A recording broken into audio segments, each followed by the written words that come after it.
At the beginning, you don't think you would be able to survive all this or go through all this. But because it comes in stages, somehow you get over it. You just go through it one step at a time.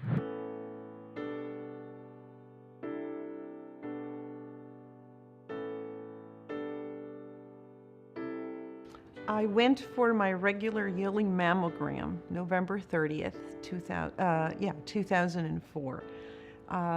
And I didn't expect anything of it. And all of a sudden, I received a letter on a weekend that I had to return for another study. So I went back and I had to do an ultrasound. I thought, okay, I'll do the ultrasound.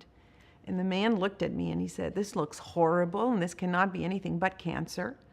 And I thought, you don't even have a biopsy. I can't have this. I came in again, and that was December 13th, right before the holidays. So she does the biopsy. Again, I thought, this is just a fluke. And on Wednesday, the 15th of December, I received a phone call at home. And it was the radiologist. And she said, "I really hate to tell you this, but you have invasive carcinoma of the breast." And I don't know really what happened at that point. My two small children, I had a 10 and a 3-year-old, my mother and my husband. It was like an Italian movie, a Fellini movie. There was so much crying. It's a gut reaction of despair, dismay, disbelief, anger, hopelessness, fear, anxiety. You know, I really thought I was going to die. I thought, this is it. This is it. And I made my decision pretty quickly on what I wanted done. I didn't want to go through this again. I thought, if I have one chance, I will get rid of my breasts immediately. You know, if I could have cut them off myself, I would have done it. I remember as a medical student, never forgot it, rotating through surgery, and it was another woman and me. There were lots of women doctors in my country, and we were rotating with a male surgeon. And we went into a room, and it was a radical mastectomy. I mean, they left skin and bones.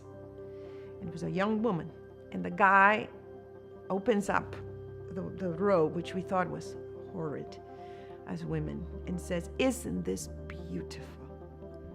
And the lady looked at the two of us, two medical students, green as can be. And she looked at us and said, "Isn't it horrible?" And we had to agree with her.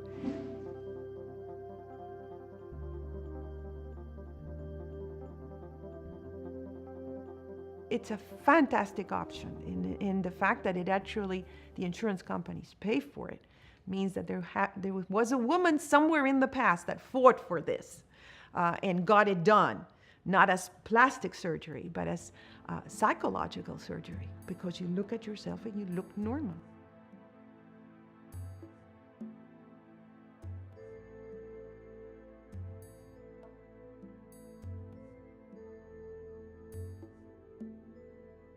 The people who supported me the most were my HIV patients. Why?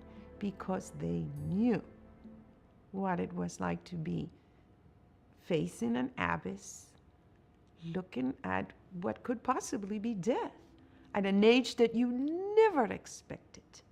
Do whatever you think is necessary to just live, period. I had to do what I had to do to survive. There is a before and there is an after. And the after is actually much better than the before. And nobody believes that at the beginning. You can't hear that. There's no way you can be convinced of that. But in hindsight, I think that definitely there is an after, and the after is much better. And you're a much freer human being. Nothing scares you. And that's what I transmit to my patients too. I remember one guy who had Kaposi sarcoma, which is a type of cancer. And he said to me, I had my wig that day, and he said, "I can't go through chemo because I look terrible and my partner won't want me." And I flipped over and took my wig off, and I thought he was going to fall off the chair. Put it back on. I said, "What did you just say?" He goes, "Get me an appointment as soon as possible." And that was the end of the discussion. And he's with me till this day, so we're both alive and well. It is an amazing, amazing, amazing journey. I wouldn't wish it on anybody, but I am not, and I wish it hadn't happened. But I'm not unhappy that it did. I've learned to live with it and accept it.